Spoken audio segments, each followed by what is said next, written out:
Business meeting. Logging on now. It worked. That was incredible. How did you get that to be right? It was like perfect. It was right in front of our faces. StreamYard, I love. Like, you know how you love Lovable? I am loving StreamYard. It makes this isn't a paid thing, honestly. Pay us, please. But like, it's so easy to use StreamYard. It took me like 2 seconds to figure out how to upload this intro. I'm still trying to learn more things to do, but it's such a great streaming platform. You just click a button and it goes. And folks, that's my co-host, my genius co-host, Jen. She's also my coworker here in the business meeting. And today we've got 4 stories about the business world that we think you might find interesting. We hope. We And pray. along the way, we have laughs, we have tears. It's a little early in the morning for us. We're recording a little earlier than sometimes we record, although my hair has already dried. So, Great. So how hot is it right now in Florida? It is so hot, but I am wearing a jumpsuit. Do you like my jumpsuit? How are you wearing that in the heat? What about like a cotton t-shirt and shorts?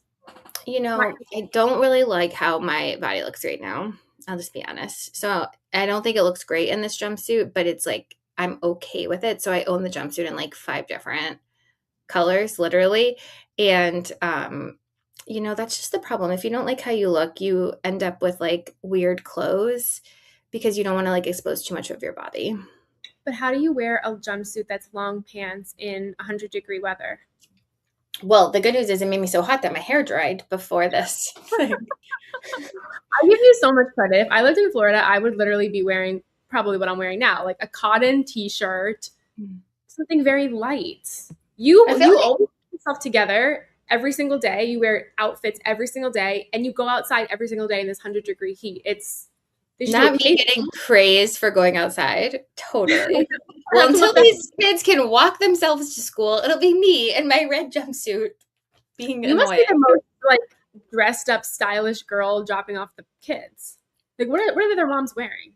You know what I've seen a lot of moms wearing that I think they look so cute is like short overalls, like overalls that don't go to the bottom. I think it's like such a cute look. Like it's like young, fresh, kind of like kiddish for drop off. It's adorable. Yeah, but like the logistics are, well, I guess you're in a jumpsuit, but like to take it off to pee. When's the last time you wore a pair of overalls? It's just not. Decades. What about you? It's been a long time. But Oshkosh Bagosh is a real place. Yeah, like a real store. Do you have one? It's like a real location. Oshkosh Bagosh is named after like a town in the Midwest. Yes. Great. I knew someone that was dating someone once, and she was like, well, he's from Oshkosh Bagosh. And I was like, he works there? She's like, no, that's like where he's from. I was like, that sounds like a made up place. Imagine if you had to tell everyone, like, where are you from? And they're like, I had to say Oshkosh Bagosh. Literally called Oshkosh Bagosh. Okay. Now, speaking of things that are not what they seem, I want to dive into my first story today. It's a story that we can all relate to. Who among us, actually, do you know an interesting fact about me is I track all of my spending in an Excel spreadsheet every single day. How do you do it? Literally, anytime I make a purchase of anything, I put it in my spreadsheet. So I actually have a good handle on what I spend. And yet still, every once in a while, the same problem that happens to me, I forget to log something, I don't log it correctly, happens with these large companies, because the first page of the Wall Street Journal business section today is why AI spending is harder than it seems.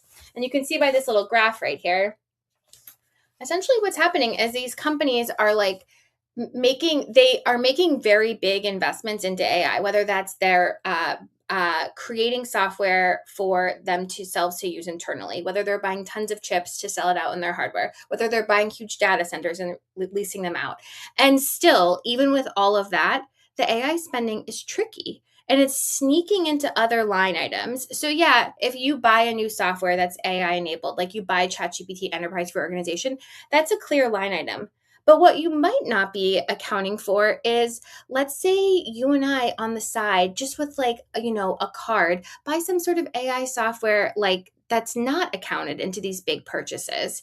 And AI is just upending corporate spending, and it's not being correctly accounted for. So this article was really about how like lease liabilities and purchase commitments and all of these things, AI is just like getting their tentacles in. And it's becoming very messy to read a balance sheet for a company and to be able to attribute things to different cost centers when AI, which typically would have been more of like maybe a research item, is now in all of these other sections. My thought is that like AI is like, you know how like when people were like, oh, I worked in marketing, you're like, what does that actually mean? It's the same thing when someone says AI. It's like, well, what does that actually mean? And sometimes I'm like, I think I know AI, but then I'm like, do I? Because also like I think I know marketing, but like, do I? Because what even is AI? Like it's so much and it's also nothing. So yeah, I guess I can see how companies like cannot put it into a box with their spending, but like I just feel like it's such an overwhelming term. The same thing with like marketing, or when someone's like, I work in finance, I'm like, what You does do. that How much money do I think personally, I'll go first. I think personally, probably over the last 12 months, I've probably spent about $2,500 on AI enabled software that I wouldn't like? have bought previously. Definitely on Lovable, definitely on enterprise chat, or not enterprise, but like the paid version of chat. My company gives me enterprise chat. The paid version of Claude. You do both. I do both.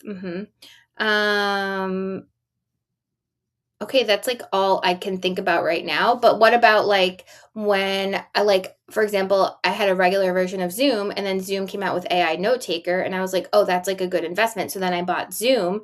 Like I wouldn't have bought it if it didn't have AI. That's an example of like what's going on in this business. Like something that you maybe wouldn't have bought previously, but now it has incorporated AI. So now it's like boosting your spending. How much money do you think you spent on AI Now stuff? that you're saying that, I'm like, wow, I think I do spend a lot. I pay for a ChatGPT, and then sometimes I pay for Claude, but I usually cancel it. Mhm. For this show, we do Opus Clips, which cuts the clip using AI. So that is a Good game one. for us. It saves so much time. I mean, I have Canva Premium, which is a lot of AI now too, because you can just type in what you want for that. So you know what it is? It's like maybe I don't think I'm paying for AI because I'm just like with your Zoom, like I'm paying for a lot of software I already paid for, but then I'm also upgrading now to their AI feature. Like this tool I had for Pinterest, Tailwind, you can upgrade to have like AI write the captions and stuff. So it's like I'm being upsold for whatever the AI package is, and I'm usually taking it. That is literally the exact same problem these huge companies are having to a T. It's like AI is just boosting spending everywhere. So, do I feel great about that? No, I actually don't feel great about that. And I would like to do I feel like every time I buy something that's like AI enabled, I should be make sure I'm buying something that's not AI enabled. Like how much am I spending on Etsy? Like how much am I spending on like an individual contractor that's like designing something for me? Like I need to be thinking about how I can not only be putting money into AI stuff, but also like I want to be able to buy things that people have made with their hands. And if I only spend money on AI stuff, I'm going to lose that. So I have a question. You track every single thing that you're spending all day long. Does it make you not want to spend because you're like, oh, I have to like then admit this and write it down? Or are you just so like, this is part of my process and you doesn't make you I not feel spend like when I first started it, which was like over a year ago now, because I started tracking everything for 2025 and then just never stopped. I was like, definitely like, well, I got to track it so I don't want to do it. But unfortunately now, like, it was great because I was like spending less money because I was like, oh, I got to track it. But now that like nobody sees it but me. And now I do it. But sometimes I will be like, oh, my Uber Eats is like a little too high for this month. Let's try to ratchet it back. Speaking of Uber, this is a great segue because Uber wants to go into drone delivery. Their goal is to have 1 million drone deliveries a day by 2029. They're partnering with a drone startup called Zipline to launch Uber Eats drone delivery in Texas by the end of this year. They're hoping for a few things to happen. Number one, the average Uber delivery is around 30 minutes. They want it to be 5 to 10 minutes with these drones. Zipline, the company that they're partnering with, is already a pro at this. They do 1 million drone deliveries a year. Uber has been trying to work with different types of self-driving cars, robots, really all these types of things to improve their deliveries that take out the human aspect of it. And they believe that if you are using these drones and your delivery time goes from 30 to 5 minutes, that you are actually going to spend more money. Now, I know you are somebody who is a great patron of Uber Eats, not to call you out. I want them to sponsor the show. What do you think about this? I kind of hate it. Not because I'm sure maybe my food would get faster, but first of all, how does this scale? This would never work in like New York City. How the heck would a drone get into your building? It only works for like houses like mine where it can drop off out front. And there's like apartments in my town. How would the drone get into things? Second of all, like how are you getting like show me how you're going to deliver my venti. This was Uber Eats this morning. How are you delivering my venti coffee with a drone without it spilling everywhere? Seriously. But sometimes do you ever get deliveries by humans and it comes and it's like spilled everywhere? Honestly, not super often, but I think that's because I think you experience that because I think in New York City people are on bikes, and where I am, people are in cars. That makes sense. I don't know if you've seen this. Maybe you did see this when you lived in LA. They had those little like robot boxes. I hate them. They're awful. And like basically businesses would put the delivery in these little robot boxes that would like walk through the streets, and they're controlled by a control center in India, and they walk down the street, these little robots, and they deliver it to your door. And it always freaked me out, number one, because people in LA hated them, so they would like push them and shove them and like shake them. And number two, it's just like bizarre. And the drone thing is so interesting to me because like drones are above your head, so there's so much that could go wrong. Like what if the drone falls, or like what if it's too heavy and it hurts somebody? Like that's what scares me the most. Drones already freak me out, but then drones with delivery items in them. Well, and also like part of the reason you're like when a human does it, I'm like, okay, this person has like got it from the place and they've like taken care of it in here. If it was just like out in the streets of LA or like what stops someone from taking it and like messing with my food? Like Yeah, that's weird. I'm sure that they would say that they have like that thing where they can like take the video and they know if it is removed, but like I don't know. It's just I like a human doing it. And then also, I know we were talking about tipping the other day. Like I do feel like if sometimes it makes me happy that like if you can like tip well and like someone that is like having a job, I sometimes it's nice, sometimes it is nice to tip, and it feels like okay, like this person's working hard, it's early in the morning, I really appreciate that they went and got this for me. Like sometimes there is like something that feels nice about giving someone like maybe a little bit bigger tip, or maybe like your order was complicated and they were helpful. Like I don't know, there can be the human aspect is nice.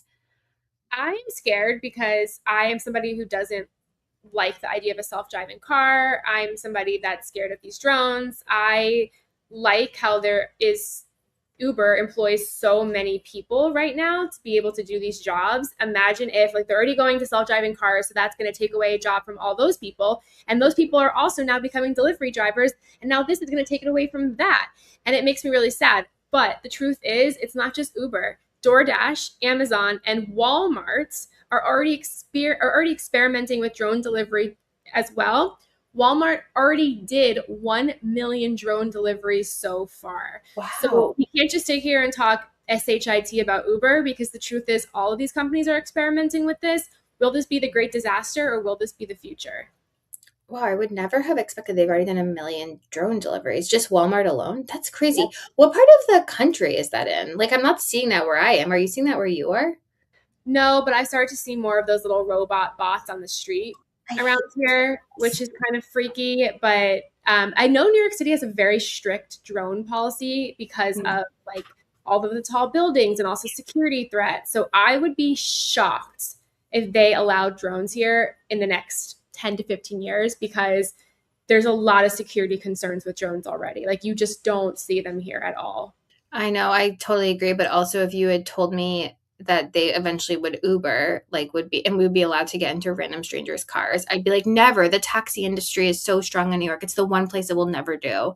So if you were investing, would you invest in this Zipline company? No, because I don't like to invest in things that I think would make my personal life worse, and I don't want a bunch of drones flying over my head. Would you? Yeah, because I do think there's a future in this. Even though I personally like, do I like self-driving cars? No. Do I think there's a future? Yes. I personally do not like drones, but yes, I do think this is the future. If Walmart's already doing 1 million deliveries with this, that's a lot. That's not like 100,000. That's like they are invested in this. Yeah, it's so much cheaper for them. Okay, let's talk about another story that is like is giving me a weird feeling. First of all, have you ever solved a Rubik's Cube? No. Of course, I haven't either. Literally, However, I so feel like the company that makes Rubik's Cubes is called Spin Master. And what they also do is Spin Master just must have their hand in many pots because besides doing Rubik's Cubes, they also produce the kids' television show Paw Patrol, which is literally always on in my house. It was on this morning. So they're just like doing a lot, but very interestingly, they also do that Stickerbox thing. I'm sure you've seen ads for it. they However, also own my favorite company, Melissa and Doug. they do. Yes, and Okay, they're this huge. makes me feel even weirder than I didn't realize they own Melissa and Doug. I love Melissa and Doug. So they actually just bought a company that makes, quote, kid empowered AI, which like we're I have such conflicting feelings about my kids and AI because first of all, it's already in their lives. Like it's in their lives. The other day, I think I told you I was talking to my 9-year-old and he was like ChatGPT it. And I was like, what do you think the difference is between ChatGPT and Google? And he was like, well, Google is just a list of websites, but ChatGPT is the answer. And it's like, this is already in their They lives. use AI. Like, is anything that they do use AI? Yes. Like any Yeah, they're I don't know if they're toys, but they're programs I use at school. Yes, What do you for mean? sure. How? I'm thinking of programs that they use where there's somewhere that I don't know if they still use it because there was like kind of a backlash about it, but like, and also none of my kids are in this grade right now, but they had this thing where they would read out loud and the AI would correct them because it could like do voice control. Yeah, For their crazy. homework? Or do they use AI for their homework? Yeah, and they would like, well, yeah, I mean, we would do it at home. Maybe it was like over a break or something, but we like did it together over the break and they would read out loud and it would be like, stop, that's incorrect. You say it like cat, like that. And So also, they, like, I'm sure all of their other programs that they use, they have to be like, I'm sure they're not just like doing a random sequence of like how to learn to read. I'm sure it's like adapting with some sort of machine learning in it. do they have computers at school? Yes, they're in a one-to-one school, which means that every child ever gets a device starting in kindergarten. Not all laptops, but like they start with like That's so and they go all the way up. I mean, it's so different. I don't have a school-aged kid yet, but like, it's so different than when we were in school. You had like one computer class where you learned how to like hit the Computer lab. buttons. Yeah, I remember when my computer lab got all the Macs that were different colors. Do you remember the Macs that were different colors? that's like next level. It was like such a big thing. Wait, I so this remember that. company is buying AI empowered what? Like software? Okay, so they're buying kid empowered AI, and the first thing that they buy is the Stickerbox, Oh, which we have it. We have it. wait, We have are you, it. Yes, I can do you show have it? Like, can you get it right now? Yeah. Okay, everyone, this is crazy. This is what a live show is. Sometimes Jen and I don't share our stories before we go on, and now she has this sticker box. Oh my God, you literally have it. Yeah, That's exactly what the picture is. Okay, describe it. Okay, so basically, it's the sticker box that when you turn on, you tell the box, like, make me a sticker of a unicorn eating pizza, and it literally spits out the sticker for you. And Okay. Adam like hides it in his closet because he just feels like it's the death of creativity. He's so freaked out by it, but it's like one of the most popular toys. Wait, I can't believe you have it. So I guess that's what they mean. So they use this sticker box as an example of kid empowered AI, I guess because the kid is they use artificial intelligence to generate images based on kids' spoken descriptions and then prints them out as stickers. I Yeah. kind of agree with Adam. I'm like not loving it. Do you like it? You know what? Like we got it because like with the 3-year-olds, you're like, well, she can't really draw anyway, so it's kind of fun to be like, draw me a moose. But like I can see when you have like a 5 or 7-year-old, it's like, no, I think you should kind of figure that out yourself. So I see why people are like weirded out by it, but this is the first like AI toy that we have. It's kind of crazy. I don't know. Like I never thought we would have an AI toy.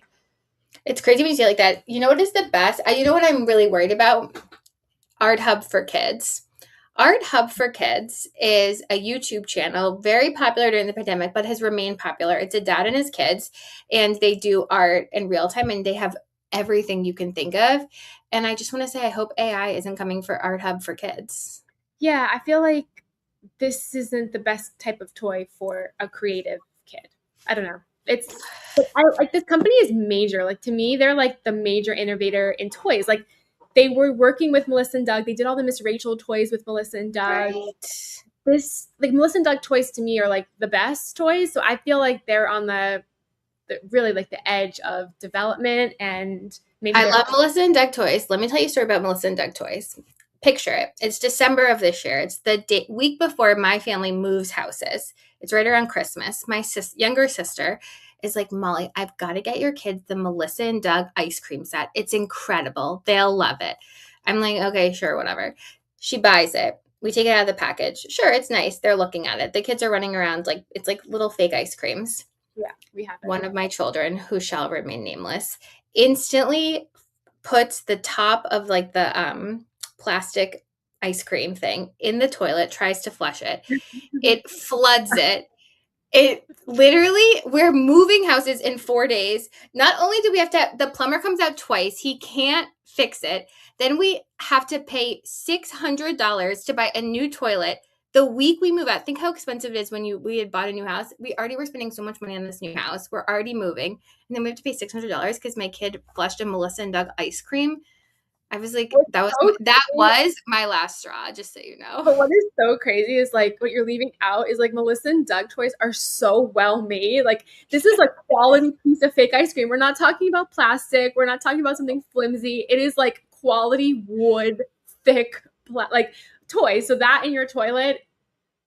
You're literally buying a new toilet. The guy tried to snake it twice, and he's like, "I'm sorry." And then when I think eventually I feel like I have a memory of him like it was like the mint chip one, and him being like, "I got it," but it was like too late. Disney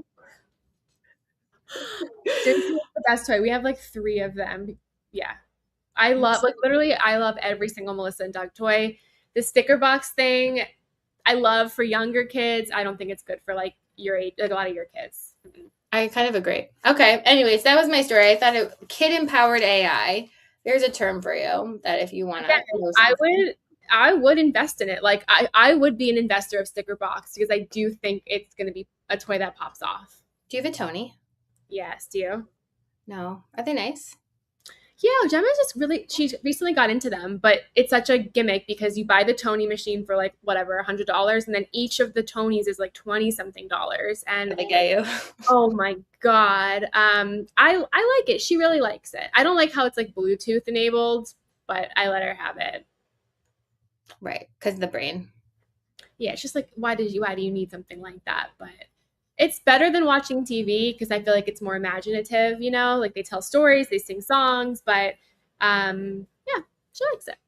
Okay. All right. Tony. Maybe. We're a maybe on the Tony. I might get it. Yeah.